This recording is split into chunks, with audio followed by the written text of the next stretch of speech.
NSE, Nuestra Señora del Encuentro con Dios, presenta la renovación pastoral en la sinodalidad de la Iglesia, organizado por el Arzobispado de Arequipa.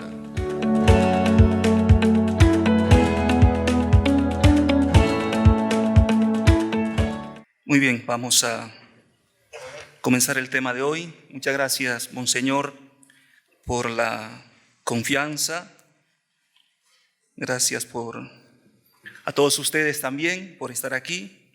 Gracias, Padre Alberto. La noche me ha ayudado mucho a enfocar el tema de hoy con el tema que hemos recibido anoche. Y hoy, en la fiesta de los Santos Ángeles Custodios, se ha dado inicio ya al sínodo de la sinodalidad en la segunda y última Asamblea General Ordinaria, el sínodo de los obispos, con el tema o el lema por una iglesia sinodal, comunión, participación y misión. Este sínodo que ha sido preparado, como seguramente todos ustedes recuerdan, desde el año 2021, ha venido preparándose con una primera fase a nivel diocesana, haciéndose trabajos a nivel de parroquias, a nivel de diócesis, y luego de octubre del año 2022 hasta marzo de 2023 tuvo lugar la fase continental a nivel de las conferencias episcopales. Y el año pasado, del 4 al 29 de octubre de 2023, se celebró la primera fase y en base al Instrumentum Laboris, el resultado de los trabajos realizados en esa primera asamblea, pues se está trabajando, ha comenzado anoche con una liturgia penitencial y hoy pues el Santo Padre Francisco celebró la Santa Misa y ya están trabajando todos los representantes de las distintas iglesias particulares y todos los delegados, representantes, expertos, etcétera, etcétera. Entonces es una alegría poder vivir nosotros también aquí, de que de alguna manera también lo que estamos haciendo es una forma de un camino sinodal. Estamos caminando juntos por el camino que el Señor nos va trazando a través de nuestro pastor. El año 2015, el Papa Francisco, con motivo del 50 aniversario de la institución del Sínodo de los Obispos, nos decía que desde el Concilio Vaticano II a la actual asamblea, hemos experimentado de manera cada vez más intensa la necesidad de la belleza de caminar juntos, la necesidad de la belleza de caminar juntos. Ya en la exhortación apostólica Evangelii Gaudium, que nos mencionó anoche el Padre Alberto, en los números 19 y 20, el Papa Francisco nos dice que el pueblo de Dios, por la unción del bautismo, es un pueblo santo, es un pueblo santo, y que por esta unción lo hace infalible, incredendo. Y luego, en el número 120, dice el Papa, el pueblo creyendo, se me ha ido la idea. Nos está diciendo el Padre Manuel que los bautizados formamos el pueblo de Dios, que es un pueblo santo, ¿no? Lo dice el Papa en el Evangelii Gaudium y naturalmente lo sabemos. Y está citando al Papa Francisco, que en consecuencia es infalible incredendo. Entonces el Manuel explica que es incredendo porque no todos son doctores en teología como tú, ¿no? Ahora explica lo que es incredendo. ¿Lo explicas tú? No, usted.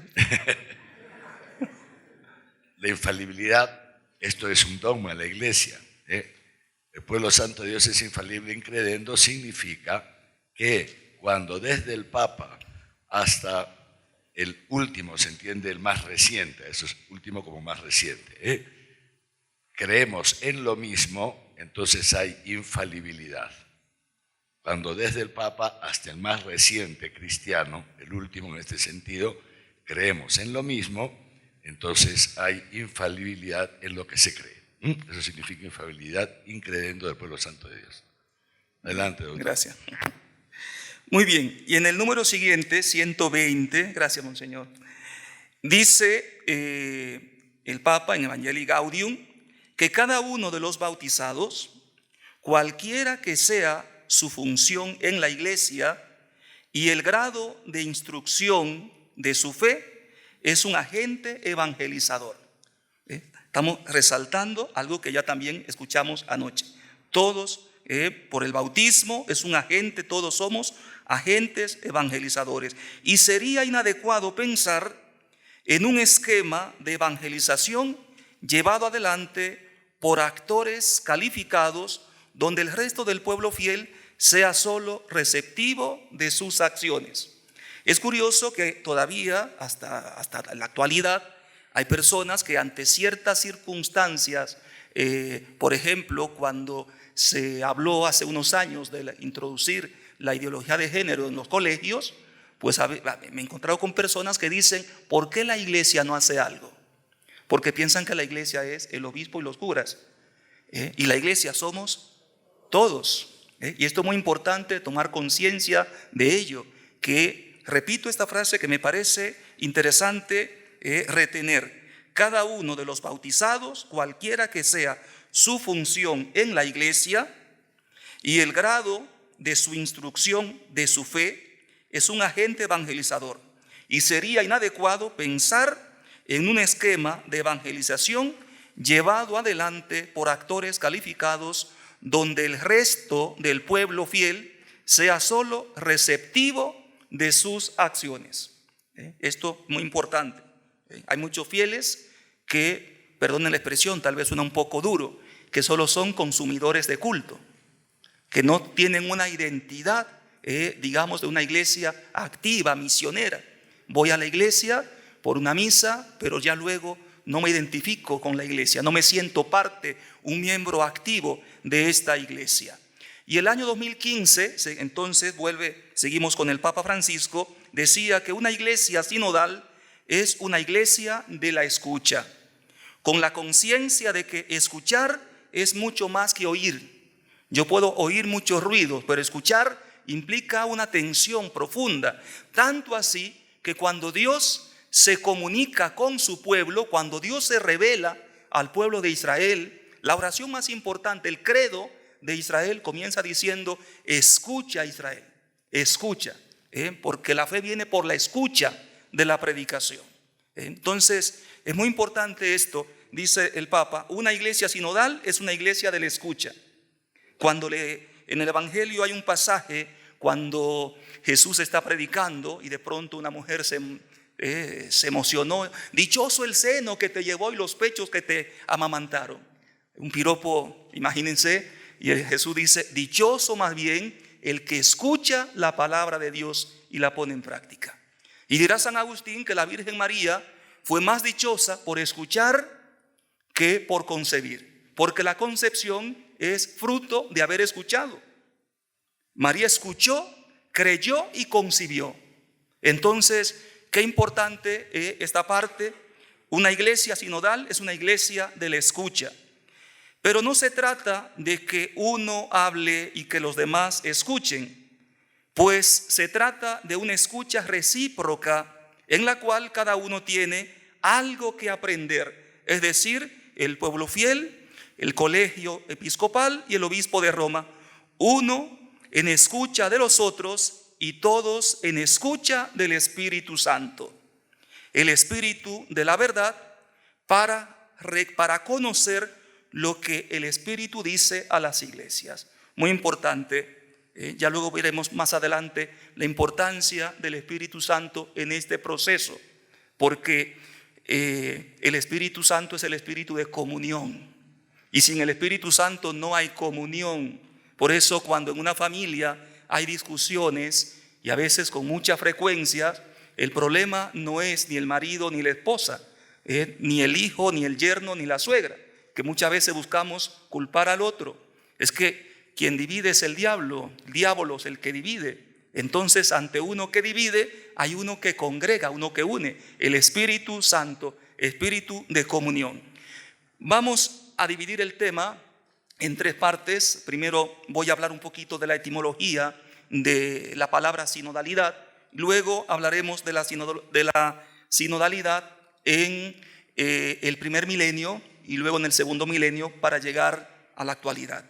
Seré lo más puntual posible. Gracias a Dios que contamos con nuestro arzobispo, que cualquier cosa me ayuda, monseñor. Entonces, la palabra sínodo es muy antigua, venerada por la tradición de la Iglesia, cuyo significado se asocia con los contenidos más profundos de la revelación de Dios, que, como decía anoche el Padre Alberto, se contiene en la Sagrada Escritura y en la Sagrada Tradición. Entonces, la palabra sínodo es una palabra compuesta con la preposición sin y el sustantivo odos. Sin, de ahí viene la palabra sinfonía. Cuando escucho varias voces, jóvenes, niños, adultos, hombres, mujeres, una sinfonía o una sincronía, hechos que se dan de manera simultánea. Entonces, una sínodo que literalmente indica el camino que recorren juntos los miembros del pueblo de Dios. La Iglesia, como veíamos anoche también, es definida, comprendida como pueblo de Dios. El Papa Benedicto XVI, hablando del bautismo de la Iglesia, dice que el nosotros del pueblo de Israel pasa al yo de Jesucristo y el yo de Jesucristo al nosotros de la Iglesia. Por lo tanto, la Iglesia es el pueblo, el nuevo pueblo de Dios que Cristo se adquirió con el misterio pascual, con su pasión, muerte y resurrección. Entonces, el sínodo indica el camino que recorren juntos los miembros del pueblo de Dios y remite por lo tanto al Señor Jesús, que se presenta a sí mismo como el camino. Yo soy el camino, la verdad y la vida. Juan 14:6. Y al mismo tiempo también nos remite a los cristianos, seguidores de Cristo, que en su origen fueron llamados los discípulos del camino. Esto lo podemos ver en los primeros capítulos del libro de los Hechos de los Apóstoles, capítulo 9, 19, luego 22, 24. Bueno, no son los primeros capítulos en todo el texto. Entonces hay un salmo que dice: muéstrame, Señor, tu camino y lo seguiré puntualmente. Pues este camino es Jesucristo, que nos lleva al Padre. Nadie va al Padre, dice Jesucristo, sino por mí. Luego hay algo más. San Juan Crisóstomo, en el siglo IV de la era cristiana, escribe que la Iglesia es el nombre que indica caminar juntos. ¿Bien? La Iglesia es el nombre que indica caminar juntos, sínodos. Y luego explica también que la Iglesia es la asamblea convocada para dar gracias y cantar alabanzas a Dios como un coro. Interesante. Me recuerda la experiencia de San Agustín, escuchando a San Ambrosio cantando con toda la iglesia, como un coro, todos juntos, alabando a Dios, cantando al Señor. Una realidad armónica donde todo se mantiene unido, porque quienes la comprenden mediante su relación recíproca y ordenada coinciden en el ágape, en el amor y en el mismo sentir. Interesante cuando San Pablo dice: un solo Dios, una sola fe, un solo bautismo. Y la iglesia primitiva tenían un solo corazón y una sola alma. Y nadie llamaba propio lo que poseía. vivían una armonía, una comunión que era realmente admirable. Y ya luego, cuando el evangelio se extiende hasta todo el imperio romano, ante la persecución de los cristianos, pues ellos cantaban, se abrazaban y la gente decía: miren cómo se aman. Había un grito del pueblo, incluso algunos paganos querían también tener ese espíritu, ese deseo de vivir esa comunión. En la encíclica sobre la caridad, Deus Caritas Est, Dios es amor, del Papa Benedicto XVI, que es una encíclica programática y paradigmática de todo su pontificado, es muy interesante, explica cómo hay un emperador pagano, que es pagano, y Juliano el apóstata, que quiere erradicar todo el cristianismo, pero rescata la caridad, rescata la caritas, ese servicio a los más pobres, a los más necesitados, porque veía que esto unía, esto une el amor fraterno, el amor agape, el amor oblativo, el amor de donación, el ver en el otro a Cristo, no solamente, digamos así, un sujeto, no, ver a Cristo en el otro. Bien, entonces vamos adelante. Ya en el libro de los Hechos de los Apóstoles encontramos la primera reunión, el primer sínodo, digamos así, el concilio de Jerusalén. Encontramos en el capítulo 15 del libro de los Hechos de los Apóstoles, donde se reúne toda la comunidad, los ancianos, los apóstoles, etcétera, para tratar un tema muy delicado que surge cuando la iglesia, la fe, desde Jerusalén, tras la muerte de Esteban, pues todos se dispersaron, y a donde iban, pues muchos empezaron a predicar el evangelio, y muy pronto nace la iglesia de Antioquía. Es allí donde por primera vez llaman cristianos a los seguidores de Cristo. Pero bajaron algunos desde Jerusalén, del partido de la iglesia de allí, de Santiago, que era el obispo de Jerusalén, y entonces habían dicho: si no se hacen circuncidar, si no cumplen la ley de Moisés, no podrán salvarse. Y esto generó una discusión tal que debieron reunirse los apóstoles con los presbíteros, etcétera, y allí se ve lo que es caminar juntos, escucharse, luego discernir y actuando de cara a una misión. Y estos son elementos del ser sinodal de la iglesia, porque luego interviene Pedro, interviene después Santiago, y se dan algunas normas que son transmitidas de viva voz y por escrito a esta comunidad de Antioquía. Entonces, desde el siglo I o desde los primeros siglos, la iglesia se van celebrando asambleas eclesiásticas en diversos niveles: nivel diocesano, provincial o regional, patriarcal y universal.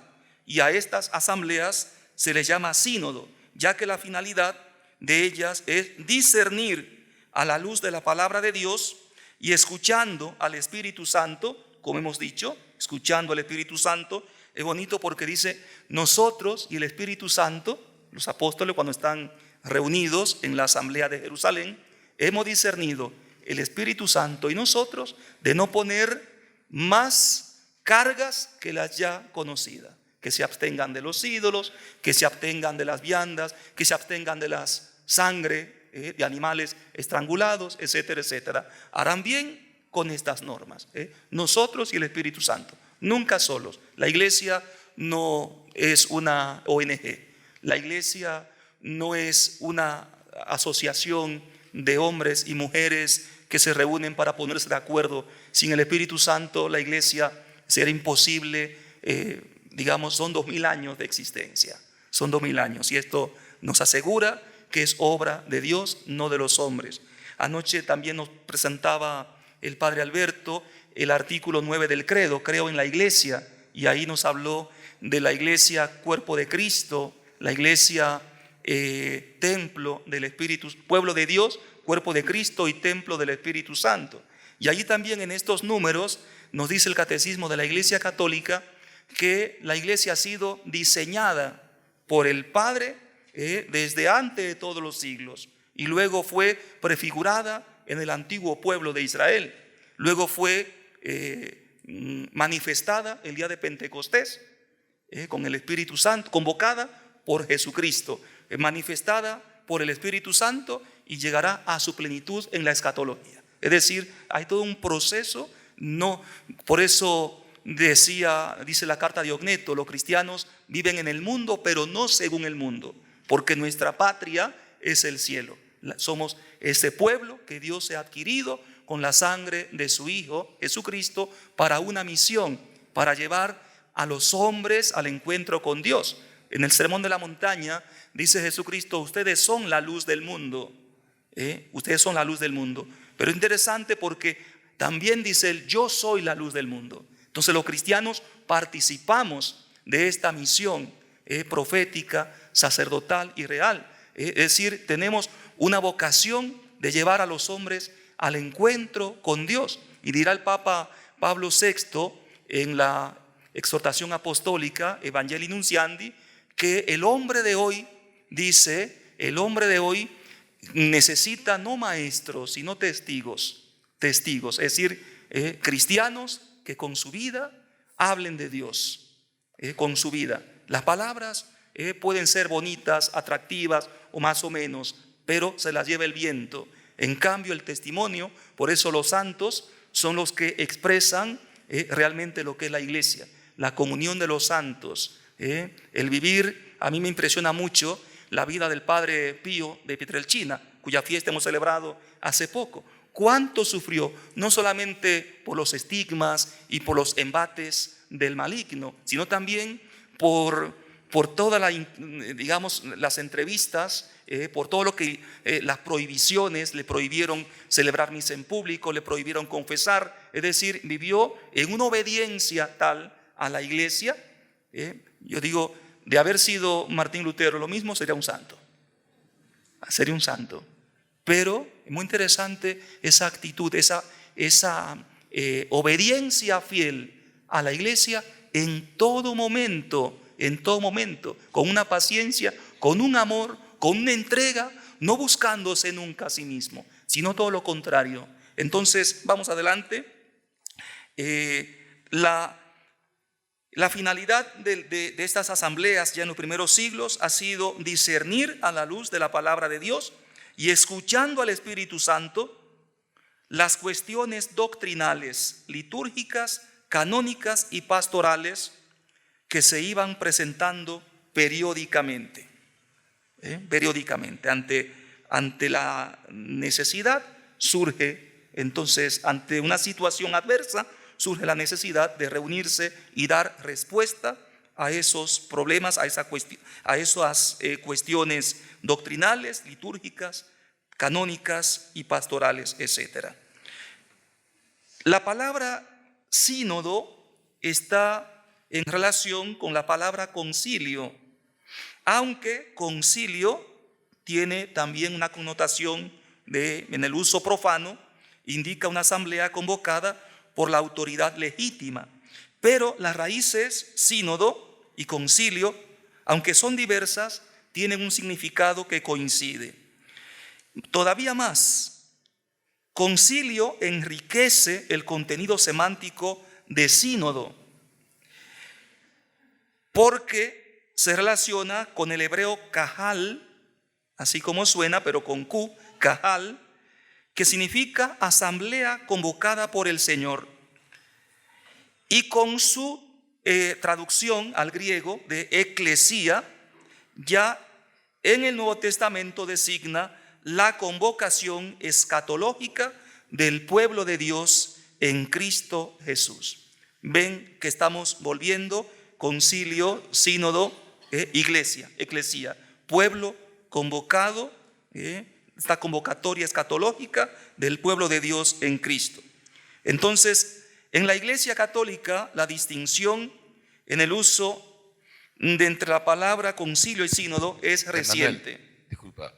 Hoy se distingue entre sínodo y concilio, pero esta distinción es reciente.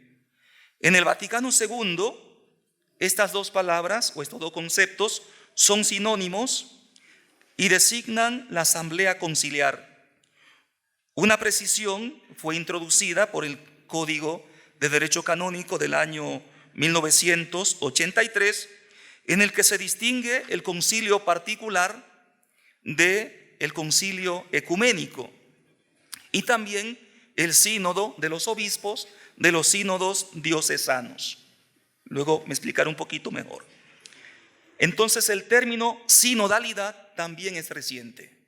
No aparece en los documentos del Concilio Vaticano II. Pero es curioso porque tampoco aparece la expresión nueva evangelización en los documentos del Concilio Vaticano II.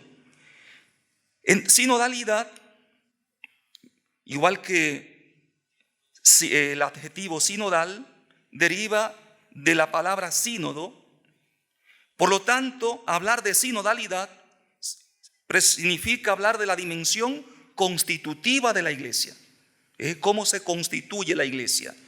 Por lo tanto, también se habla de una iglesia sinodal. Y este lenguaje novedoso requiere una auténtica puntualización teológica y testimonia una adquisición que viene madurando en la conciencia del magisterio a partir del Concilio Vaticano II. Con la experiencia vivida, tanto en las iglesias locales como en la iglesia universal, desde el último concilio hasta hoy. Esto es algo muy interesante porque la iglesia, como decía el padre Alberto anoche, no es una realidad estática, sino dinámica. Y entonces necesita responder permanentemente, constantemente a los desafíos de cada época, de cada generación. Por lo tanto, se puede afirmar que la instancia de la sinodalidad se encuentra en el corazón de la obra de renovación promovida por el Concilio Vaticano II. Repito, se puede afirmar que la instancia de la sinodalidad se encuentra en el corazón de la obra de renovación promovida por el Concilio Vaticano II.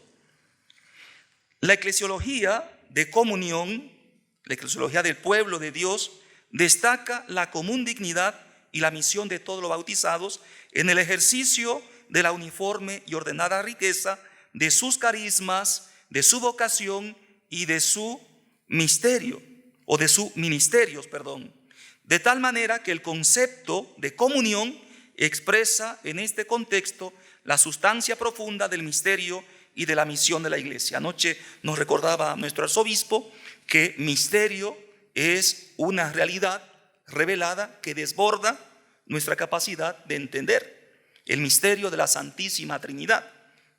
Sabemos que Dios, un solo Dios entre personas, pero desborda nuestra capacidad, nuestra comprensión.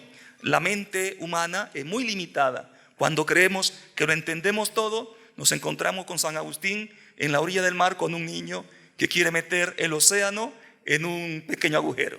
Entonces no podemos meter el misterio tan grande, el misterio de Dios, comprender a Dios como que fuera objeto de nuestro conocimiento. Dios es mucho más de lo que podemos abarcar, de lo que podemos entender. Por lo tanto, el concepto de comunión expresa en este contexto la sustancia profunda del misterio de la misión de la iglesia, que tiene su fuente y cumbre en el banquete eucarístico. Por eso este sacramento se conoce como el sacramento de la comunión. Pero para estar en comunión con Dios es imprescindible que estemos en comunión con los hermanos y viceversa. Sé que estoy en comunión con Dios porque estoy en comunión con los hermanos. Entonces esta comunión de la que también se nos hablaba anoche, una comunión vertical y una comunión horizontal. No puedo acercarme a la comunión en la Eucaristía si no estoy en comunión con los hermanos. Si me he peleado, si le he insultado, si le he maldecido, sabrá Dios cuántas cosas. Hay casos donde cada uno va a comulgar en el matrimonio, cada uno va a comulgar en distinta fila. Pues están peleados entre ellos. ¿Cómo puedo estar en comunión con Cristo si no estoy en comunión con el próximo, con el que está a mi lado, con el que comparte conmigo? Si amo al prójimo, amo a Cristo. Si no amo al prójimo, estoy muy lejos de ese amor que el Señor me pide. Entonces, la palabra comunión, como pueden ver, es tan grande que nos remite necesariamente a la comunión eucarística. De los niños se preparan a la primera comunión. Entonces, la iglesia, por lo tanto, es icono de la Trinidad. Y la Trinidad es comunión de persona. Por lo tanto, la iglesia está llamada a ser presente en el tiempo, esa comunión, ese misterio de comunión. San Pablo, al final de la segunda carta a los Corintios 13:13, dice que la gracia de nuestro Señor Jesucristo, el amor del Padre y la comunión del Espíritu Santo sean con todos ustedes. Entonces, como decía antes, la comunión se da donde está el Espíritu Santo. Donde no hay comunión, hay que rezar, hay que invocar al Espíritu Santo, que es el que crea comunión en medio de la diferencia. En medio de la diferencia, somos distintos en edades, distintos, podemos incluso pensar de manera distinta. A veces me encuentro con jóvenes que es que mi padre me juzga. Yo empiezo a hablar y no me deja hablar, me juzga. Entonces, hay situaciones tan difíciles a veces, no digo en la empresa o en la misma casa, en el hogar, que también como se nos decía anoche, la casa, la familia, iglesia doméstica. Pero si no hay comunión, esa iglesia como que está un poco rara, está un poco en ruina. Entonces es necesaria la presencia, invocar al Espíritu Santo. Bien, entonces la sinodalidad en este contexto eclesiológico indica la específica forma de vivir y obrar de la iglesia. La sinodalidad en este contexto eclesiológico indica la específica forma de vivir y obrar de la iglesia, pueblo de Dios que manifiesta y realiza en concreto su ser comunión en el caminar juntos, en el reunirse en asamblea y en el participar activamente de todos sus miembros en la misión evangelizadora. Todos evangelizan en una parroquia viva, todos evangelizan, cada uno a su manera, porque en el cuerpo, como también se nos decía anoche, una función tiene las manos, otra función tiene los pies, una función tiene el oído, otra función tiene el ojo, una función tiene el hígado, otra función tiene el corazón. Es decir, cada miembro del cuerpo tiene no todo el cuerpo es ojo, no todo el cuerpo es oído. Esto lo dice San Pablo en la primera carta a los Corintios, hablando de la iglesia como símil del cuerpo. Entonces, bien, en otras palabras, el concepto de sinodalidad se refiere a la corresponsabilidad y a la participación de todo el pueblo de Dios en la vida y en la misión de la iglesia. Hay una corresponsabilidad y una participación de todo el pueblo de Dios. La evangelización es tarea de todos, no solamente del Papa, de los obispos y de los sacerdotes y las religiosas.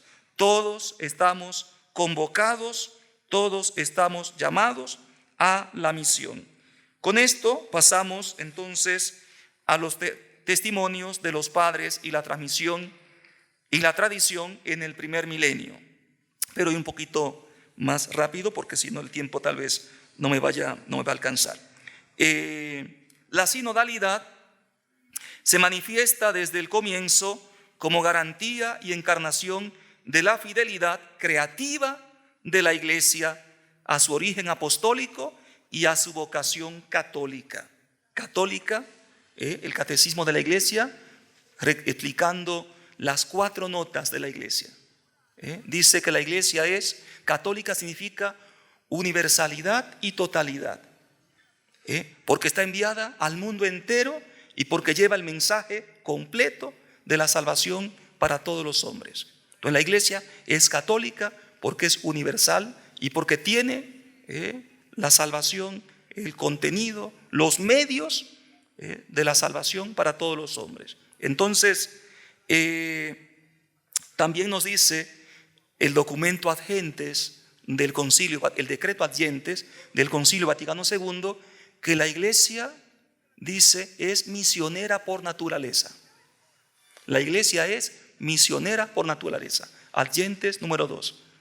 Dice Jesucristo, cuando resucita, reciban el Espíritu Santo, vayan al mundo entero. La Iglesia es misionera por naturaleza. La Iglesia nace siendo misionera, siendo enviada. Todos. Bien, entonces, ella se expresa de forma unitaria en la sustancia, pero poco a poco se hace explícita a la luz del testimonio de la Escritura y el desarrollo vivo de la tradición. Por ello, esta forma unitaria conoce diferentes expresiones según la diversidad de los momentos históricos y en el diálogo en las diversas culturas y situaciones sociales. Ya en el siglo II, San Ignacio de Antioquía, comienzo del siglo II, escribiendo a los cristianos de Éfeso, les dice: todos ustedes son miembros, dice que todos los miembros de la iglesia son sinodoi, todos los miembros de la iglesia son sínodos, compañeros de viaje, todos compañeros de viaje, en virtud de la dignidad bautismal y de la amistad con Cristo. Luego San Cipriano de Cartago, en el siglo III, decía también que la fórmula,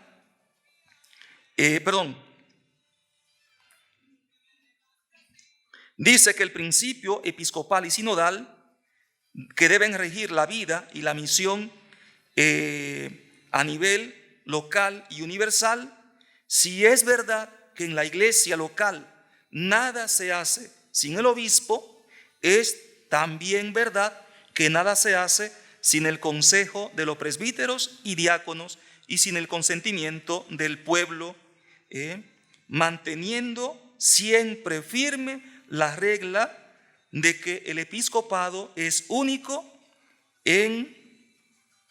del cual participa cada uno por entero, lo que nos decía antes nuestro arzobispo sobre la expresión incredendo, es decir, esa unidad de fe desde el Papa hasta el último de los bautizados. Por lo tanto, estar en comunión con la iglesia es estar en comunión con el obispo, y estar en comunión con el obispo nos hace estar en comunión con el Papa. Mi comunión con el Papa pasa a través de mi comunión con el obispo, y en la parroquia, en comunión con tu párroco. Es decir, será una comunión orgánica que nos hace vivir esta belleza de la comunión en la iglesia. Hay algunos católicos que dicen, yo creo pero a mi manera, y a veces hay incluso protestantes dentro de la iglesia. Protestan ante todo. Me recuerda a Coré, Datán y Abirón. En el libro de los Números, capítulo 16, hay 3 personajes muy interesantes que le hacen la vida imposible al pobre Moisés. Moisés no solamente tuvo problema con el faraón, sino también con algunos que se querían instituir en líderes, pero a su manera. Entonces, Coré, Datán y Abirón. ¿Qué pasó con ellos? Luego la tierra se abrió y se los tragó vivos. Entonces, mucho cuidado. Mucho cuidado. En el siglo IV, entonces, se forman las provincias eclesiásticas que manifiestan y promueven la comunión entre las iglesias locales y que están presididas por un metropolita. En vista de las deliberaciones comunes, se realizan sínodos provinciales como instrumentos específicos de ejercicio de la sinodalidad eclesial.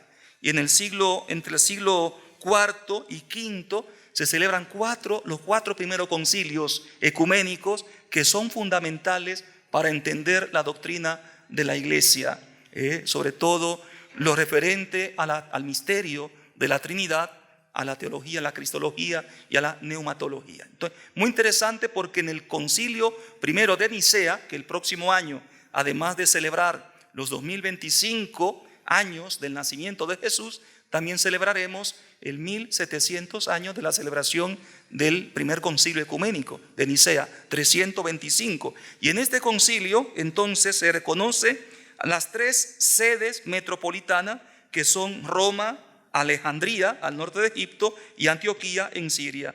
Se les reconoce una preeminencia y una primacía a nivel de la región, a nivel regional.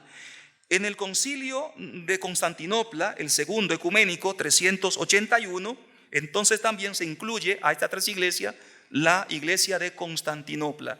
Y más adelante en el concilio de Calcedonia, el cuarto de estos concilios, 451, también se añade, se agrega la iglesia de Jerusalén. Entonces estas 5 iglesias son como las iglesias metropolitanas con una preeminencia y una primacía a nivel de toda la región.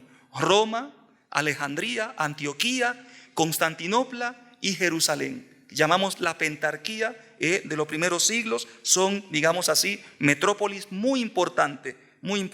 Entonces, esta pentarquía es considerada en Oriente como forma y garantía del ejercicio de la comunión, porque son iglesias apostólicas.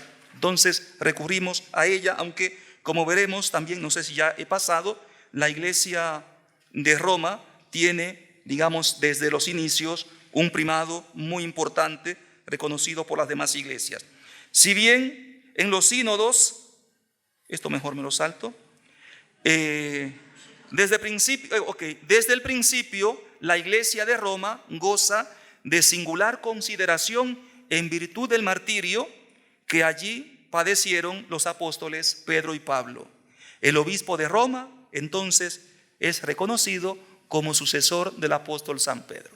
Como nos decía anoche el padre Alberto, muy interesante porque los obispos son sucesores de los apóstoles, el Papa sucesor de Pedro. Por eso estamos en comunión con la iglesia, estando en comunión con el sucesor de Pedro. A mí hay un evangelio muy interesante. Uy, qué rico duerme la señora. Está durmiendo. Una señora está durmiendo. ¿Una señora está durmiendo? ¿Cómo se va a dormir una señora con tan interesante posición?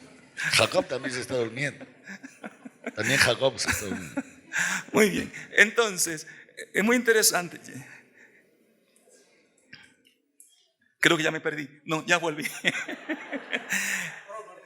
Es muy interesante porque hay un evangelio donde Jesús está predicando. Había mucha gente y dice el evangelista, creo que es San Lucas, que Jesús, viendo a la muchedumbre, subió a la barca había 2 barcas y Jesús subió a la barca de Pedro. O sea, no subió a una barca cualquiera, subió a la barca de Pedro. Y luego cuando terminó de predicar, le dijo, rema mar adentro, duc in altum, rema mar adentro. Y Pedro, que era pescador de experiencia, Jesús era carpintero.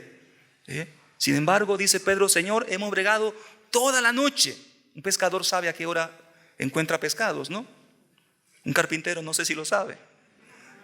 Pero resulta, dice, hemos bregado toda la noche y no hemos pescado nada. Pero in verbo tuo laxabo rete, en tu nombre echaré las redes. En tu nombre. Y luego sacó una cantidad de peces tan grande que la red amenazaba romperse. Tuvieron que llamar a los de la otra barca, que era seguramente los hijos de Zebedeo. Tuvieron que llamar a los compañeros de la otra barca. Y tanto así que Pedro, espantado, asombrado, le dice, Señor, aléjate de mí que soy un pecador. Y Jesús, ¿qué le dice? No sé si estoy confundido con otra parábola, pero porque son 2, pero es muy interesante porque estás juntando 2 versiones. Estoy juntando. Vale. Pero es muy interesante. Jesús sube a la barca de Pedro. ¿Qué la puedes diciendo? ¿Ah? Yo seré pescador de hombres, sí. Y entonces Jesús le dice, no temas que desde hoy serás pescador de hombres. Muy bien, ahí cierra la anécdota. Muy bien. Bien, entonces el año 325 se celebra el concilio, y este concilio de Nicea por primera vez es la primera asamblea sinodal de nivel universal, porque las anteriores eran de nivel local.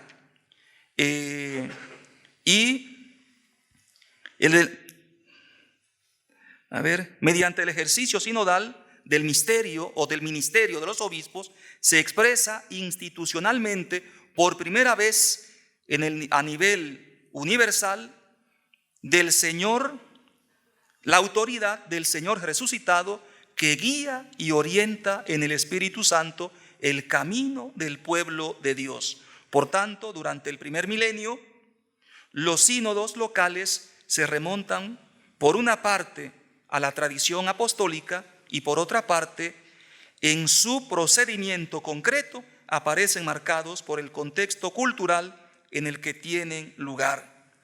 Ya aparecen entonces 3 tipos de reuniones de sínodos: el primero a nivel local, segundo a nivel provincial, una provincia eclesiástica. Hemos mencionado estas 5 iglesias apostólicas, entonces, y luego están los concilios ecuménicos celebrados en el primer milenio, donde participan solamente los obispos.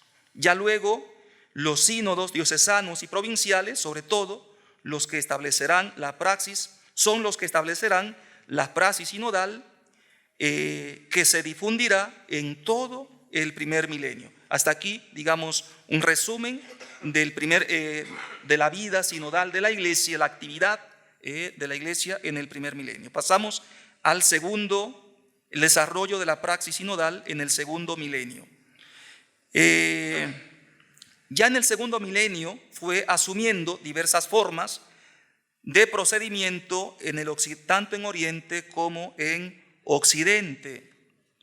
En particular, después de la ruptura de la comunión entre la Iglesia de Constantinopla y la Iglesia de Roma. Todos han oído hablar de la Iglesia ortodoxa, que se separa de la Iglesia de Roma el año 1054, de manera, digamos, hasta el día de hoy. Entonces, hay una fotografía muy bonita del año 1964, el Papa Pablo VI en Tierra Santa abraza a Atenágora II, me parece, el patriarca de Constantinopla.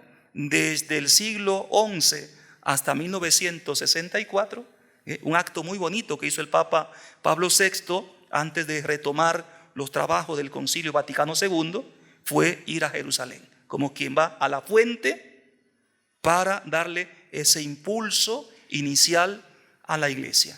Y en ese acto de ir a Tierra Santa, encontrarse con el pulmón oriental. La Iglesia respira con 2 pulmones: la Iglesia de Roma, la Iglesia de Constantinopla, que tiene también los mismos sacramentos que nosotros, los mismos sacramentos, con una devoción a la Virgen María tal vez más fervorosa que nosotros, pero todavía hay algunas cosillas que tienen que irse trabajando para que se dé esa comunión plena entre cristianos. Bien, entonces, en el medioevo, en el transcurso del medioevo, no faltaron ejemplos de revitalización de la praxis sinodal en el sentido más amplio del término. Hay muchos ejemplos, pero luego entre el siglo XIV y XV nos encontramos también el cisma de Occidente, donde hubo 2 y a veces hasta 3 simultáneamente pretendientes del título papal, cuando se habla de 2 papas, 3 papas, etcétera, en el siglo, durante los años 1378 hasta el 1417, y fue en un concilio, el concilio de Constanza, que duró 5 años, desde 1414 hasta 1418, mediante la aplicación del derecho eclesiástico de emergencia previsto por los canonistas medievales. Entonces se procedió a la elección de un papa, digamos así, uno renunció, el otro también, y ya se pudo elegir. La iglesia recuperó su identidad con un solo representante de Pedro, que no sé si lo he dicho, pero el papa es ese vínculo visible de unidad en la iglesia. El papa es el vicario de Cristo, o como decía Santa Catalina de Siena, el dulce Cristo en la tierra. Bien, en el siglo XVI entonces nos encontramos con un acontecimiento mucho más fuerte, un golpe muy duro, el intento de reforma protestante, y para responder a esta realidad se celebra el Concilio de Trento, que es el primer concilio de la modernidad que se distingue por algunas características. Ya no tiene la figura de un concilio de la cristianidad como en el medioevo. Ahora se privilegia la participación de los obispos junto con los superiores de las órdenes religiosas y de las congregaciones monásticas, mientras que los legados de los príncipes, aunque participan de las sesiones, no tienen derecho al voto. Este concilio establece que se celebre entonces cada año con sínodos diocesanos y cada 3 años sínodos provinciales. Y aquí hago un pequeño paréntesis, porque en Italia San Carlos Borromeo celebró en este sentido 5 sínodos provinciales y 11 sínodos diocesanos. Y Santo Toribio de Mogrovejo, que algunos le llaman el Carlos Borromeo de América, pues convocó 3 concilios provinciales y 13 sínodos diocesanos.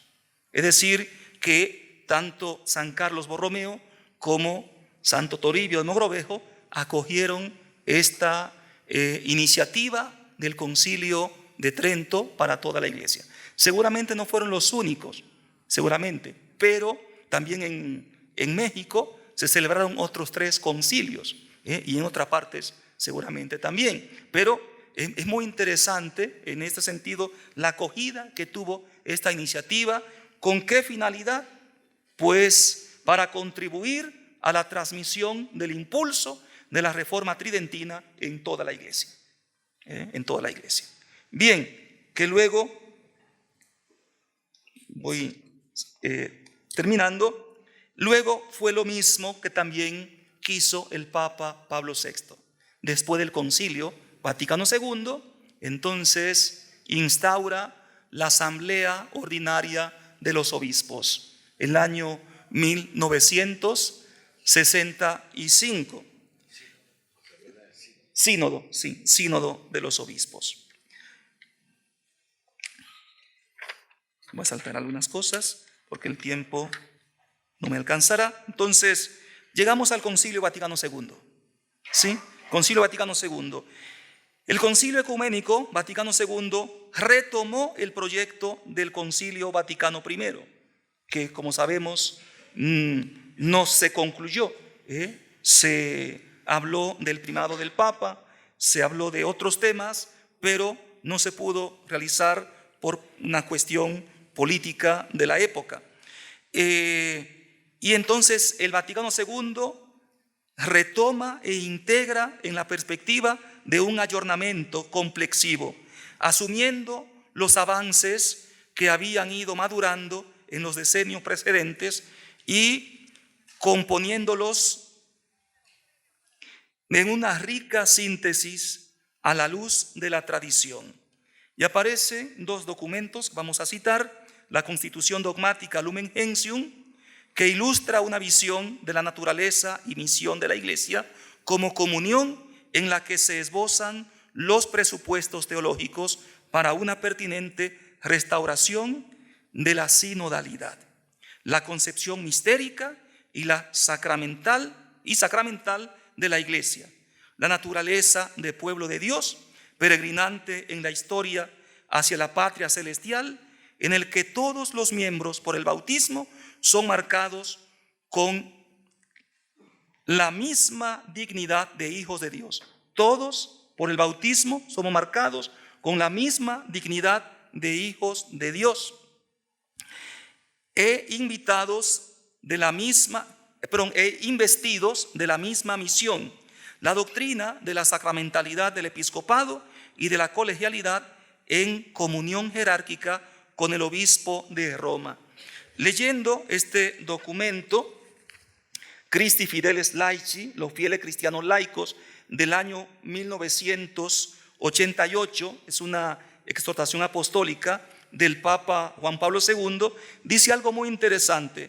Hablando de la eclesiología de comunión, esta es la idea central que en el Concilio Vaticano II, la Iglesia ha vuelto a poner en sí misma. Nos lo ha recordado el Sínodo Extraordinario de 1985, celebrando a los 20 años del evento conciliar. La eclesiología de comunión es la idea central y fundamental de los documentos del Concilio Vaticano II. Y luego más adelante dice, la Iglesia es una comunión, citando al Papa Pablo VI. Y más adelante, la Iglesia comunión es el pueblo nuevo, el pueblo mesiánico, el pueblo que tiene a Cristo por cabeza, como condición la dignidad y la libertad de los hijos de Dios. Por ley, el nuevo pueblo, el nuevo con precepto de amar como Él mismo nos ha amado. Por fin, el reino de Dios, constituido por Cristo en comunión de vida, de caridad y de verdad. Entonces, para entender la palabra sinodalidad, es importante entender el concepto comunión. Estamos. Por eso decía antes, si no está el Espíritu Santo, no hay comunión. Entonces, muy importante, quien pone la comunión es el Espíritu Santo, para que podamos caminar juntos, y caminar en la misma dirección. San Agustín dice que es mejor ir despacio, caminando en el camino correcto y no avanzar muy rápido en el camino erróneo, el que nos lleva a la perdición. Hay dos caminos, uno que lleva a la vida, uno que lleva a la muerte. Entonces, la comunión es la que nos lleva a vivir esta sinodalidad a la que nos convoca el Papa Francisco. Luego, también en el decreto Christus Dominus, se destaca a la iglesia particular como sujeto y solicita a los obispos que ejerzan en comunión con el presbiterio la tarea pastoral de la iglesia que se les ha confiado, sirviéndose de la ayuda de un específico senado o consejo de presbítero, y formula la invitación para que en cada diócesis se constituya un consejo pastoral en el que participen presbíteros, religiosos y laicos. Muy interesante. Los laicos forman parte, dice el documento de Puebla de 1979, que los laicos son hombres de iglesia en el corazón del mundo. La misión, ustedes son la luz del mundo, tienen una misión importantísima. El presbítero no puede llegar a todos, como veíamos anoche. Y hay mucha gente que solo podrá encontrarse con una palabra de fe a través de un compañero de trabajo, en la combi, donde estés. Es decir, no tener vergüenza de ser cristiano. Hay personas que pasan por la iglesia, se santiguan, depende si hay alguien, primero miramos a la derecha y a la izquierda, si hay alguien mejor que no vean que soy muy religioso, van a decir que soy cucufato. Y no digamos sacar un rosario en un funeral. Me dio mucha pena ir a un funeral a las 12 del mediodía. Pregunté, ¿han rezado algo? No, padre. ¿Desde qué hora está abierto? Desde las 8:30. ¿Nadie ha rezado nada? No. Y había varias personas que me imagino podían haber iniciado al menos un rosario o al menos 3 Padres Nuestros. En un velatorio que no se rece, se conversa de todo, de negocio, de cómo era el muerto, de la fortuna de la viuda, pero no se habla de Dios. Bien, en orden a revitalizar la práctica sinodal en la Iglesia Universal, el beato San Pablo VI instituyó entonces, como hemos dicho, el sínodo de los obispos.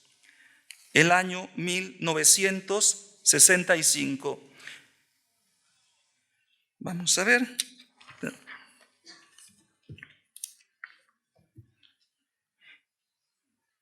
Y dice el Papa Francisco que lo que nos pide el Señor, en cierto sentido, está todo contenido en la palabra sínodo: caminar juntos. Laicos, pastores y el obispo de Roma. Es el concepto fácil de expresar con palabras, pero no tan fácil ponerlo en práctica. Trabajar en equipo no es una tarea fácil, porque no siempre nos toca la persona que tenga, digamos así, el alma gemela, como dicen algunos. Cuando alguien te contrasta una vez, ya no quieres que te contraste una segunda vez. Y esto es complicado. Y seguramente muchos de ustedes son catequistas en la parroquia, o son responsables de un grupo, o se dan cuenta que en el grupo, o sea, no es fácil trabajar en equipo, saber escuchar, saber acoger, saber integrar, ver en el hermano no un impedimento, un obstáculo, sino un instrumento de Dios que me ayuda también a escuchar otra voz, etcétera, etcétera. Entonces, desde el inicio, dice el Papa Francisco, que desde el inicio de su pontificado como obispo de Roma, ha pretendido valorizar el sínodo, que constituye una de las herencias más preciosas de la última reunión conciliar. Para San Pablo VI, el sínodo de los obispos debía volver a proponer la imagen del concilio ecuménico y reflexionar sobre su espíritu y el método. Saben ustedes que también nos decía anoche nuestro arzobispo que el año 1983 el Papa Juan Pablo II en Puerto Príncipe, Haití, explicó que la nueva evangelización debía ser nueva en su ardor, nueva en sus métodos y nueva en su forma de expresión. La iglesia lleva 2000 años evangelizando, pero para los tiempos de la posguerra el hombre necesita escuchar, digamos así, algo que le atraiga, nueva expresión, nueva forma de expresión, nuevos métodos. Y esto de nuevos métodos ya lo había usado el Papa Pablo VI en la Evangelii Nunciandi. ¿Con qué métodos vamos a evangelizar al hombre de hoy? Por eso también se habla de una conversión pastoral, tanto en Santo Domingo, en Aparecida o Evangelii Gaudium, una conversión pastoral, porque tal vez los métodos que hemos estado usando durante tanto tiempo ya hoy día no son, digamos, atractivos. Ya el hombre de hoy no conecta con estos métodos. Me explico. Entonces, por eso la sinodalidad, dice el Papa Francisco, en continuidad con sus predecesores, dice, a ver que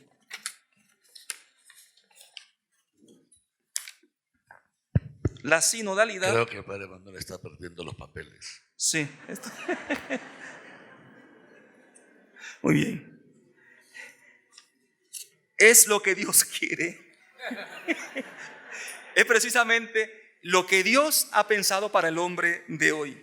Bien, entonces, desde el inicio de su pontificado, el Papa, ya esto lo he dicho, el sumo pontífice, el mismo Pablo VI, anunciaba que el organismo sinodal se podría ir perfeccionando con el pasar del tiempo. A él hacía eco 20 años más tarde Juan Pablo II, cuando afirmaba que tal vez este instrumento podría mejorar todavía. Tal vez la responsabilidad pastoral puede expresarse en el sínodo de una forma aún más plena. Finalmente, dice, el año 2006, Benedicto XVI aprobaba algunas variantes al orden del sínodo de los obispos, a la luz de las disposiciones del Código de Derecho Canónico, tanto de las iglesias orientales como occidentales. En conclusión, dice el Papa, debemos proseguir por este camino. El mundo en el que vivimos y que estamos llamados a amar y servir también en sus contradicciones, exige de la Iglesia el fortalecimiento de las sinergias en todos los ámbitos de su misión. Precisamente el camino de la sinodalidad, aquí está, es el camino que Dios espera de la Iglesia del tercer milenio. Caminar juntos en comunión a la luz del Espíritu Santo. Muchas gracias.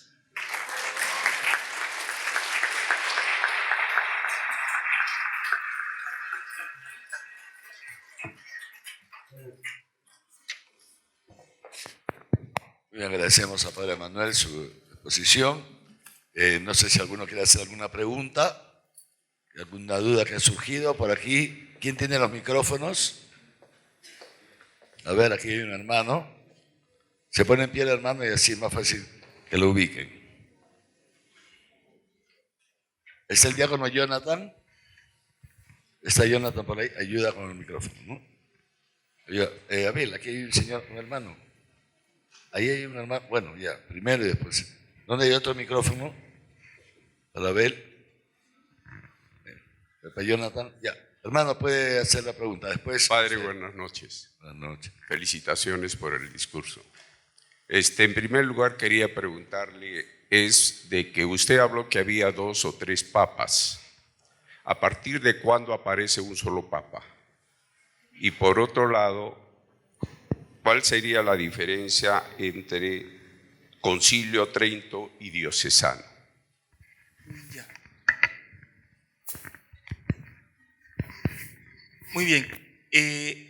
No es que haya habido muchos papas, solamente en una época, en el siglo XIV, unos añitos, donde el obispo era, si no recuerdo mal, Monseñor me va a corregir, era de origen francés, y entonces se va a Francia, a Aviñón, y hay otro obispo que se erige, se autoproclama papa, y entonces como este es un antipapa, hay otro más adelante que también va a pretender el título papal, pero esto es por unos años, no es que haya, o sea, siempre ha habido un solo papa, siempre, solamente es una época que pone a la iglesia en crisis y se resuelve el problema, digamos así, con un concilio.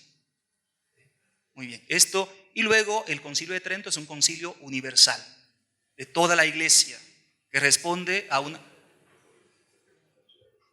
Efectivamente, se celebra en Trento, una ciudad que está al norte de Italia, cerca a Alemania. Entonces el pueblo es como que se celebra un concilio en Arequipa.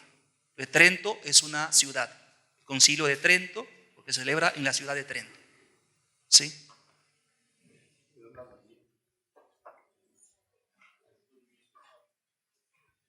El concilio diocesano porque se celebra en una diócesis, presidido por el obispo o arzobispo. Ya no se celebran estos concilios. Se habla de sínodo diocesano o sínodo, como por ejemplo ahora, asamblea sinodal para toda la iglesia.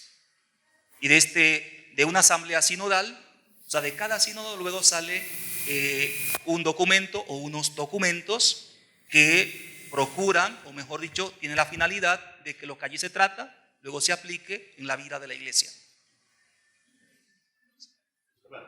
Bien, padre, quisiera preguntarle una cosita. ¿Cuál es la diferencia entre ortodoxia y el católico? Uno. También yo pensé que acá se iba a enseñarnos con capítulos de la Biblia de un tema, digamos, de la iglesia, o digamos del bautismo, ¿no? Para entender y para nosotros predicar a todos los que nos rodean. Al menos a mí, yo predico a lo que tengo conocimiento, Más que todo aquellos que no creen en Dios. Tengo varios en mi barrio que se han ido del católico a otras iglesias. ¿Y por qué? ¿No? Entonces no sé quién tiene la culpa en esto, que no se han ido muchos hermanos de nosotros a otras iglesias. Porque la teología que usted ha dictado, la filosofía, interesante para los que entienden. Para el que no entiende, el pueblo en castellano hablarnos y hacernos entender qué es lo malo. No, porque a lo mucho entendí de la comunión. Es lo único. Que no se puede comulgar mientras estamos en pecado. Pero además, casi nada, padre. Discúlpeme. Muy bien, hay que destacar la sinceridad del hermano. Hermano, no sé qué, probablemente sea tu párroco que te ha invitado a venir o alguna, pero efectivamente hemos dado cursos sobre el bautismo. Este curso, el título está aquí arriba, ¿no? La renovación de la pastoral, ¿en qué? ¿Qué se llama? ¿En qué? En la sinodalidad de la iglesia. O sea, la renovación de la pastoral en la sinodalidad de la iglesia, ¿no? Este curso, este encuentro, porque tenemos todos los meses, ¿no? Entonces, el de este mes está fundamentalmente orientado a esto, ¿no? La renovación de la pastoral en esta situación concreta que está viviendo la iglesia, que es el camino sinodal convocado por el Papa. Pero mañana, y está muy bien lo que ha dicho, porque el hermano empezó diciendo, yo pensé recién hablar de la Biblia, efectivamente. Mañana la tercera exposición la va a hacer el padre Álvaro Duarte, que es un experto en Sagradas Escrituras, doctor en Sagradas Escrituras, pero habla un lenguaje más sencillo que el padre Manuel. O sea, mañana veremos la sinodalidad, los fundamentos bíblicos que están en el sustrato de esta sinodalidad y de nuestra misión como iglesia. Así que mañana nos animo a volver, porque mañana hablaremos de la Biblia, ¿ya? Muy bien. Sí, ahora, sí, vamos.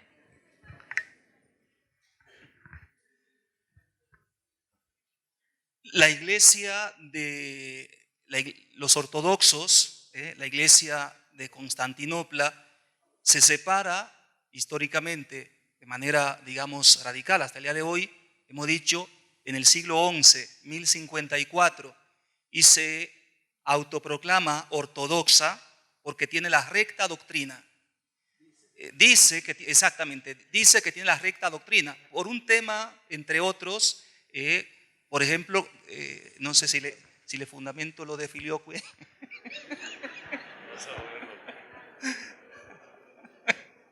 Entonces, mejor.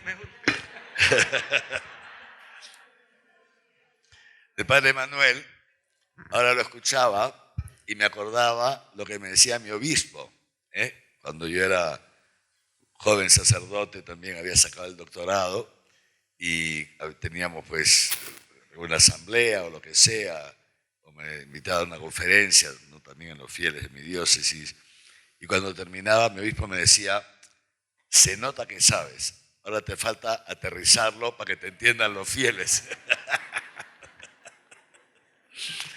Muy bien. La iglesia ortodoxa, la iglesia ortodoxa y la iglesia católica. Muy bien. Tenemos el mismo origen y hemos formado una sola iglesia, como ha dicho el padre Manuel, hasta el siglo XI, 1050 y algo. Nos separamos o se separaron en realidad ellos de nosotros por una influencia política propia de la época. La excusa fue un tema doctrinal que no viene ahora al caso, porque gracias a Dios en el siglo XX lo hemos superado. Hoy por hoy, ¿qué es lo único prácticamente que nos impide ser una sola iglesia, celebrar juntos la Eucaristía? Prácticamente lo único es, ellos creen en todo igual que nosotros, menos en una cosa, el primer puesto de jurisdicción del obispo de Roma. Lo explico ahora. Ellos están dispuestos incluso a aceptar un primado de honor, que en la mesa donde estén todos los obispos, el obispo de Roma tenga una primacía de honor, un lugar de honor, en la mesa de las asambleas. Lo que no aceptan es, el primado de jurisdicción significa que el obispo de Roma tenga autoridad directa sobre todas las iglesias, porque las iglesias ortodoxas, que no es una, son varias, ¿no?, responden a una tradición de los primeros siglos donde prácticamente el obispo de Roma intervenía muy poco, solamente en casos extremos. Entonces, es prácticamente lo único que falta, que ellos acepten que el Papa tenga autoridad también para entendernos sobre sus diócesis, ¿sí? Esto sería la diferencia fundamental. Pero gracias a Dios estamos avanzando bastante, ¿eh? Estamos avanzando, gracias a Dios, bastante. Muy bien. ¿Alguna otra pregunta? ¿Alguien más? Aquí hay un hermano y luego pasamos para esta hermana de allá. Muy buenas noches, estimado Monseñor Javier, Monseñor Alberto y Padre Manuel. Muchas gracias por la información que nos ha brindado hoy día, muy nutritivo. Bueno, hoy en día se viven nuevos desafíos para la Iglesia en esta nueva evangelización. Por ejemplo, el tema de la espiritualidad alternativa. Muchos hermanos jóvenes, hablo también de mi condición de joven, veo de que a veces tienen una fe distorsionada. O sea, soy católico, pero uso mi guairuro. Soy católico, pero salgo de misa y digo, ¿sabes qué? El planeta ya está alineado con la constelación de Orión y hoy día me va a ir muy bien. Entonces, lamentablemente, a través de estas cosas, el demonio se introduce, influencia en el hombre y en el mundo. Entonces, hoy en día se vive como si el demonio no existiera. Y constantemente el Papa Francisco lo repite en las homilías. El demonio existe. Con el demonio no se dialoga. San Pablo lo explica muy bien y nos dice realmente cuál es nuestra lucha, ¿no? Nos dice que nuestra lucha no es contra la carne ni contra la sangre, sino contra principados, potestades, dominadores de este mundo, espíritus. Bueno, si puedo hacer la pregunta breve, porque hay varias manos levantadas. ¿Ya? ¿Cuál es la pregunta? Sí. Ya, a lo que iba. No, realmente, en toda esta cuestión, he visto de que muchas veces se ha ignorado y se sigue ignorando, ¿no? Estamos más enfocados de repente en el diálogo interreligioso, en el ecumenismo, pero no veo mucho en el tema de la espiritualidad alternativa que cada vez está con mayor influencia en el mundo. ¿Qué se puede hacer con referente a esto? ¿Qué se tiene planeado? ¿Cómo se puede responder con referente a esta cuestión? Muchas gracias.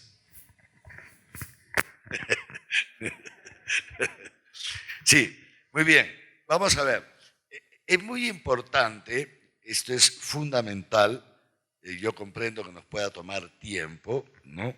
Que nos esté tomando tiempo, pero es fundamental que cambiemos el chip. Esto es tan importante, ¿no? Tan importante. También ayer me escribió alguien, ¿no? Después del curso, y dijo, Monseñor, tiene que invitar la próxima vez a una persona X, a un sacerdote X, ¿no? Tiene que invitar al padre tal, ¿no?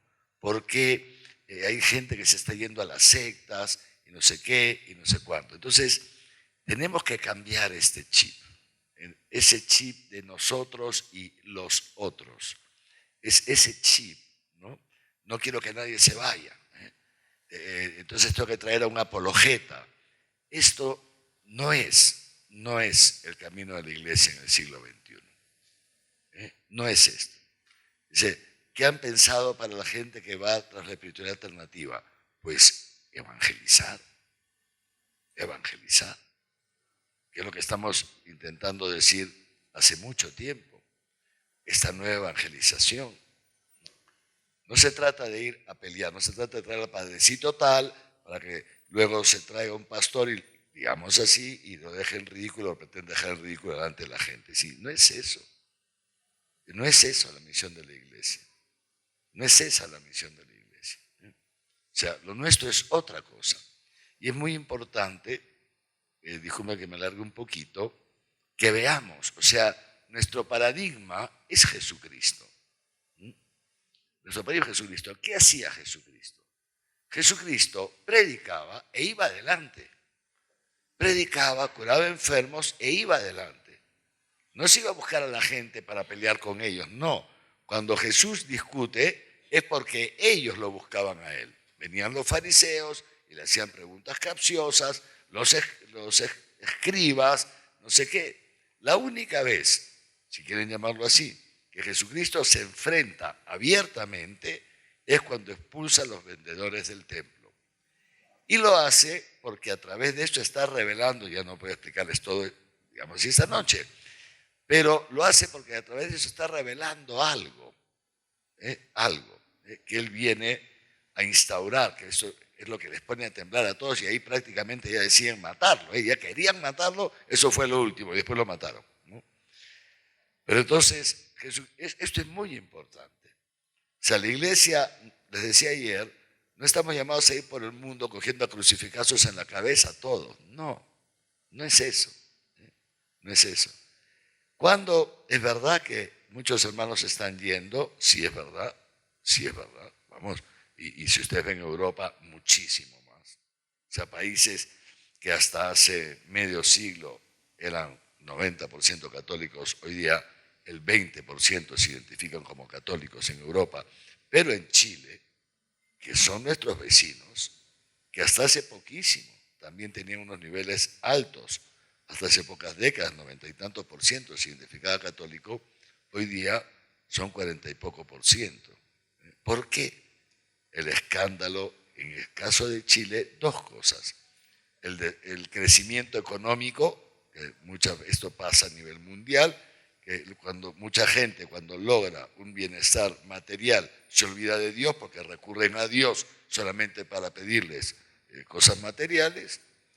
Pero entonces el crecimiento económico de Chile, que ha sido enorme en las últimas décadas, ahora está paralizado, se ha parado, pero tal, y el escándalo de la pedofilia de los sacerdotes. El padre Caradima y no sé qué, todo ese escándalo que explotó ya cuando el viaje de Juan Pablo del Papa Francisco explotó en el sentido de que el Papa Francisco lo pudo ver y tocar.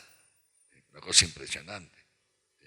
Un encuentro en el que normalmente en cualquier país de América Latina hubiera ido 1 millón de personas, no fueron ni 100.000. Entonces ahí se dio el Papa cuenta, algo está pasando. De ahí vino a Perú, vio las multitudes, inmediatamente mandó a Chile a la misión de Monseñor Chicluna, etcétera, con Monseñor Tomeo. Pues bien, entonces les decía esto, ¿no? La respuesta ante esta salida de la iglesia, esta fuga de la iglesia, la respuesta la ha dado Dios antes de que se dé la fuga en la dimensión que estamos experimentando. Y esa respuesta ha sido el Concilio Vaticano II. El Espíritu Santo siempre se adelanta a la época. Y entonces, ¿en qué consiste, digamos así, cuál ha sido la gran novedad del Vaticano II? ¿Saben cuál ha sido? Ha sido el reconectar con la iglesia primitiva. A punto que el obispo Wojtyła, que fue el obispo de Cracovia, luego Juan Pablo II, cuando vuelve a su diócesis, después del Vaticano II, porque él participó, cuando vuelve a su diócesis escribe un libro para que los fieles de su diócesis, para transmitirles los contenidos principales del concilio. ¿Y cómo tituló su libro? A las fuentes del concilio, o de regreso a las fuentes.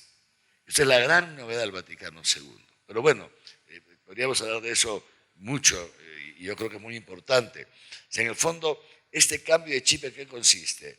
Debemos volver, en este sentido, a los orígenes. Jesucristo, el primer evangelizador del Padre, Él nos enseña cómo se evangeliza.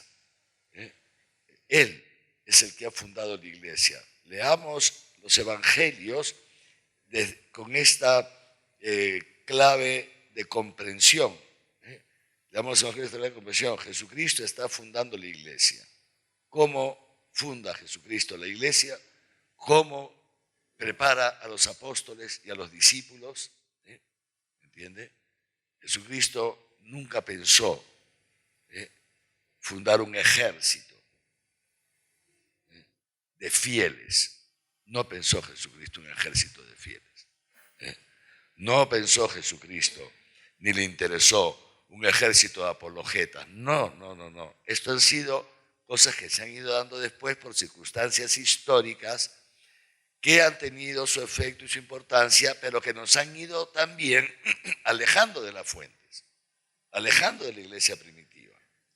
No cortando, sino alejando. ¿No? Y esto ha tenido una gran repercusión.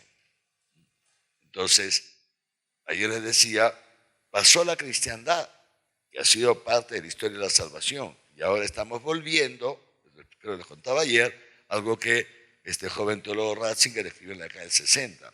La cristiandad ya pasó. El que todos seamos católicos en Occidente ya pasó. Ahora estamos en una nueva época, entrando en una nueva época en que la iglesia será pequeñas comunidades como en los primeros siglos. Pequeñas comunidades perseguidas, incomprendidas, criticadas. Vean lo que está pasando en Nicaragua. No sé si siguen las noticias. O sea, en Nicaragua ha habido un obispo preso un montón de tiempo porque el señor que está de dictador en Nicaragua se le ocurrió y ha echado a las monjas de no sé qué, ha expulsado a un montón de gente, ha metido presos sacerdotes y seminaristas. Nicaragua, un país católico. Hasta hace nada. Pues vamos, todavía la mayoría de la gente es católica. No pensemos más allá del Islam, los musulmanes, por supuesto, ¿no? Impresionante, ¿no? O sea, matan a los cristianos pensando que están dando culto a su Dios. Muy bien, entonces, ahora vamos a esto otro. Y este es el paso que tenemos que dar. Francisco lo dijo hace poco, algo, digamos así, que estamos metidos en esta ensalada o en esta salsa, lo sabemos hace tiempo. Lo que dijo Francisco, la nueva evangelización no es volver a llenar los templos, no es volver a la cristiandad, no es esa la nueva evangelización. No es esa, es otra cosa totalmente distinta. Es otra cosa totalmente distinta. Es que la iglesia pueda volver a brillar reflejando la luz de Cristo para llevar este amor al hombre de hoy, para que el hombre de hoy se pueda encontrar con Jesucristo y recién ahí volver a la iglesia. No se trata de invitar al padrecito tal porque es un gran apologeta para que dejen ridículo a hermanos que tal vez no están tan preparados como él. No se trata de eso, se trata de otra cosa, ¿no? Y el ecumenismo es muy importante, Por el camino ecuménico nos ayudamos unos a otros a ir al encuentro de Cristo.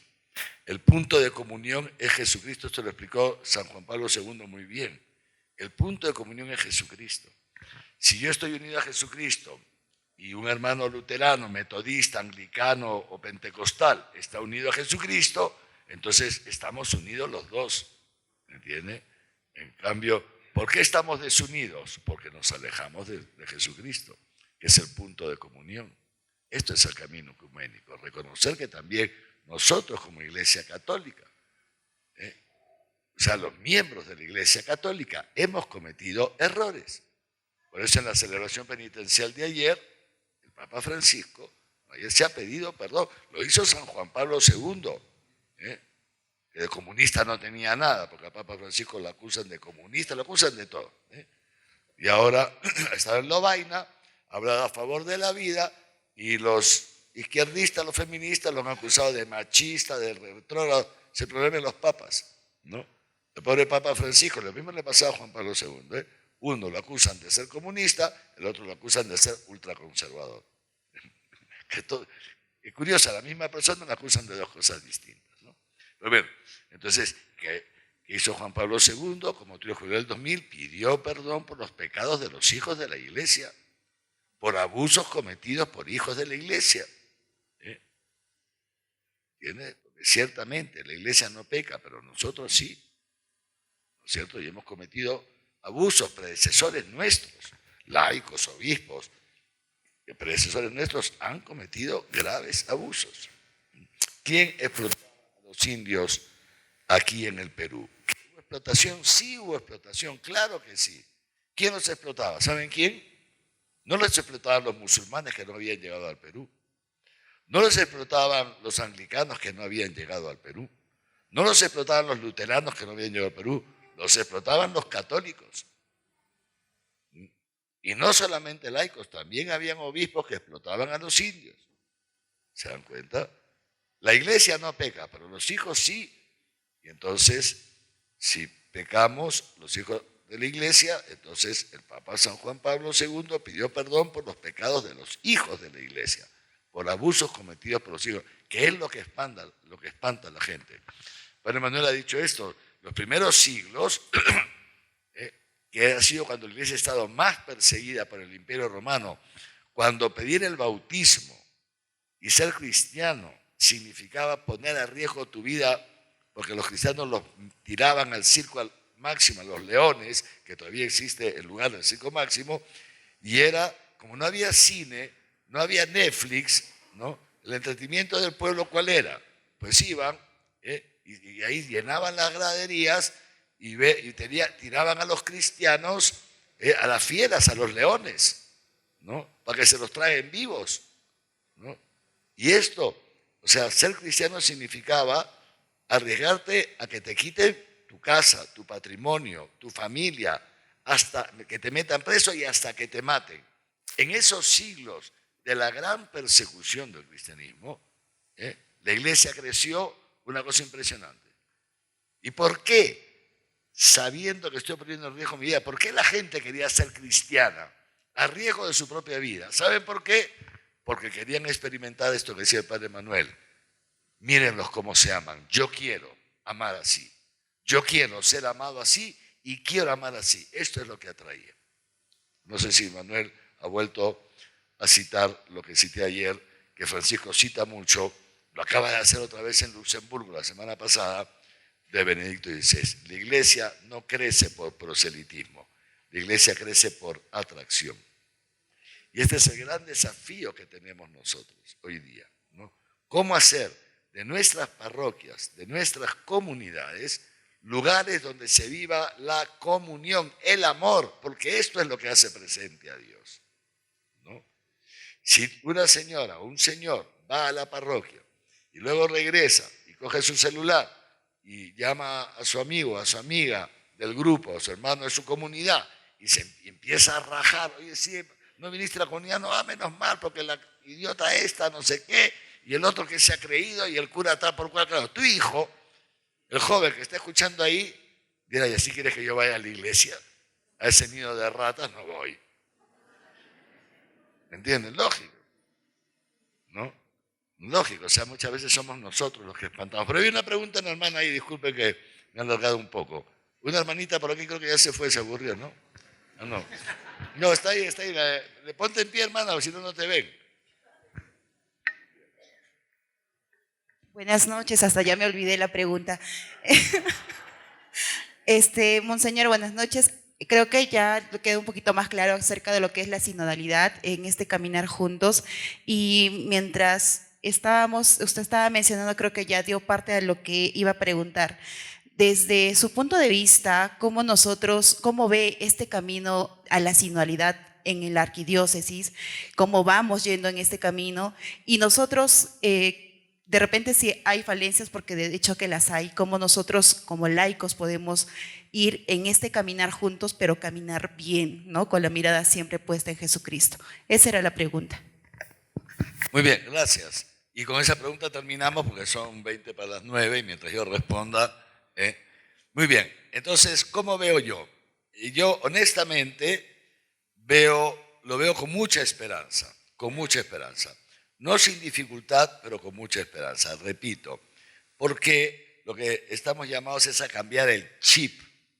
Y cambiar el chip, discúlpeme que use esta palabra, porque creo que todos lo entendemos, ¿no es cierto? O sea, para decirlo en términos eclesiásticos, es lo que Aparecida llamó, necesitamos una conversión pastoral.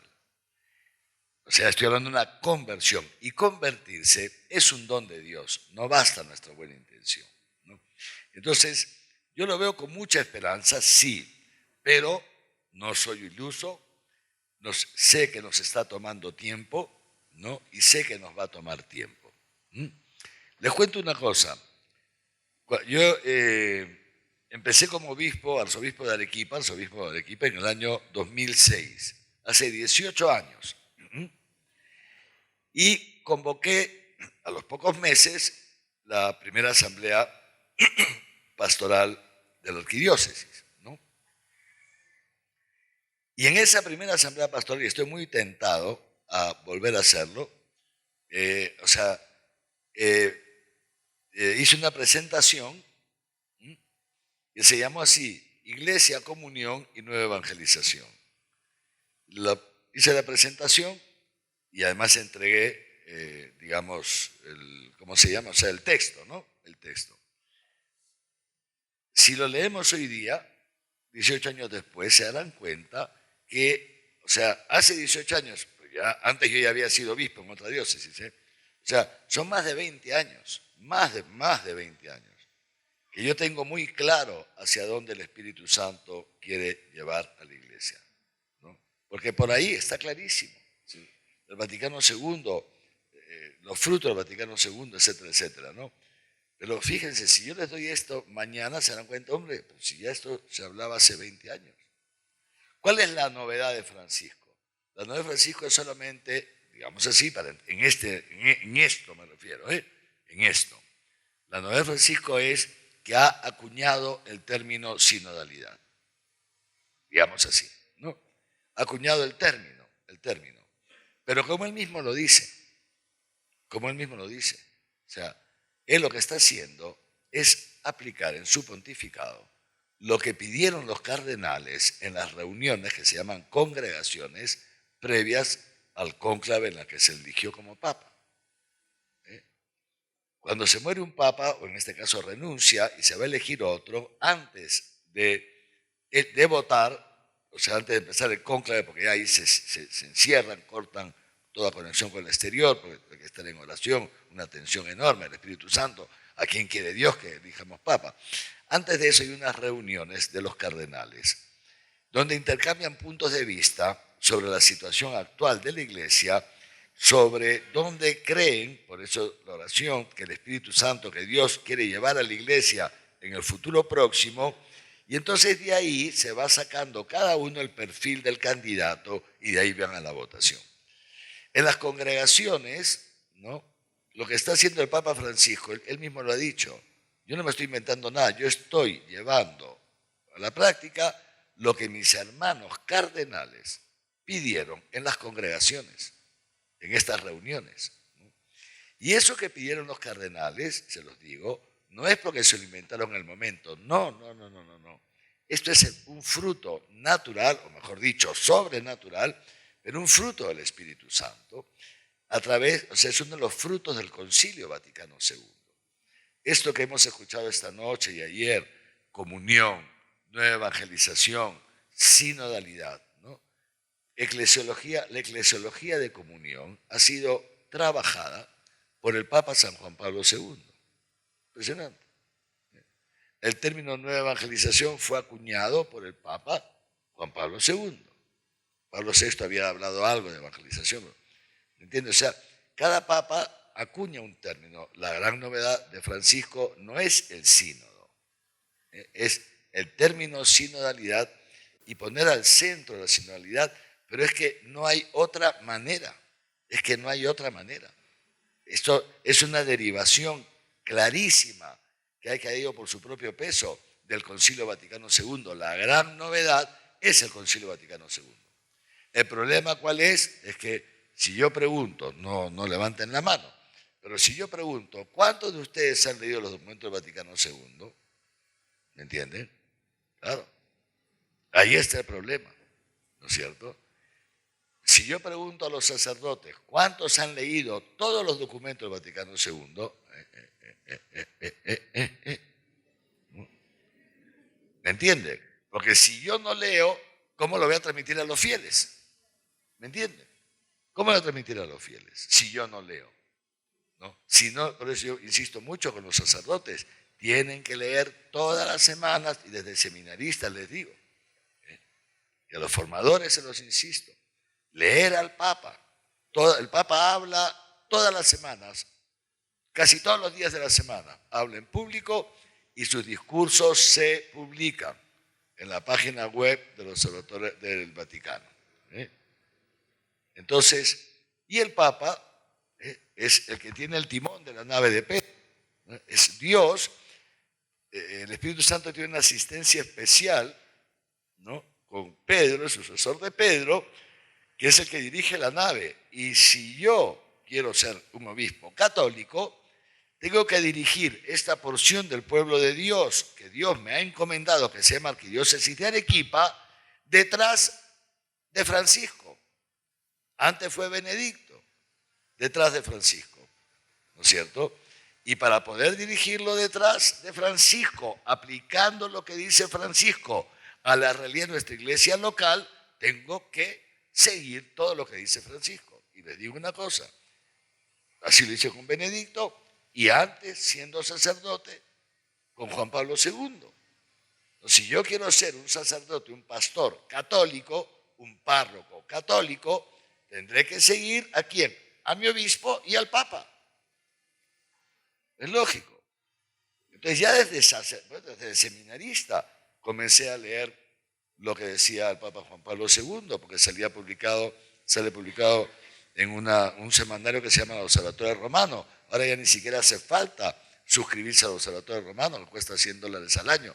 ¿Por qué? Porque lo tienes gratis en tu computadora, ¿no es cierto?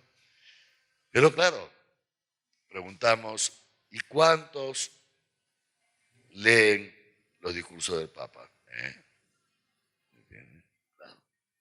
Pues ahí está un poco. Nos va costando, para terminar la primera pregunta, hermana, pero yo lo veo con mucha esperanza. ¿Por qué? Porque yo veo una excelente intención en el clero de Arequipa. Yo se lo digo a los mismos sacerdotes, lo digo cuando tenemos visitas del nuncio, de quien sea, al Papa Francisco se lo he dicho, como antes se lo dije a Benedicto XVI. Yo estoy sumamente agradecido a Dios de que me haya traído a Arequipa. Se lo digo honestamente. Arequipa es una iglesia particular que tiene una fuerza tremenda. No en vano Pío XII la llamó la Roma del Perú, no la llamó por las iglesias. Que tenemos otras ciudades en Perú que tienen muchas iglesias también, así como nosotros. La llamó por el sustrato católico del pueblo de Arequipa, ¿no? Pero además de eso, el pueblo de Arequipa tiene un empuje, ¿no? No en vano se nace bajo un volcán, dijo alguien, no me acuerdo quién. Entonces estoy muy contento de que Dios me traiga en Arequipa por eso. Pero además, también lo digo, o sea, por ustedes los laicos, que son bravos, pero también por los sacerdotes. Porque los sacerdotes en Arequipa tienen una enorme rectitud de intención y tienen un deseo de hacer bien las cosas. En general viven muy bien la comunión. No tenemos un presbiterio dividido que pasa en otras cosas, en otras partes, y es horrible. Es horrible porque divide y vencerás el demonio, ¿no? Es un clero bastante unido, un clero en comunión, un clero disponible y un clero que desea servir a los fieles, ¿no?